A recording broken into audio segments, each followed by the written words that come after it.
तो दोस्तों चलो देखते हैं सोहित परेशान बैठा है और क्यों बैठा है। चलो उससे पूछते हैं। क्या हुआ सोहित भाई? भाई इतनी मेहनत कर रहा हूँ, इतना मन लगाकर काम करता हूँ, फिर भी कोई सपोर्ट नहीं कर रहा। तो भाई भगवान पे भरोसा रखो। भगवान जब भी देता है ना, छप्पर फाड़ के ही देता है। पर मेरे पास तो छप्पर ही नहीं है।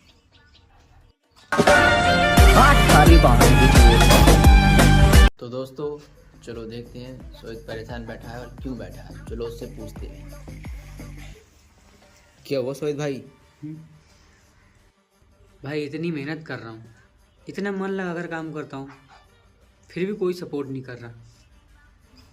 तो भाई भगवान पे भरोसा रखो। भगवान जब भी देता है ना, छप्पर फाड़ के ही देता है।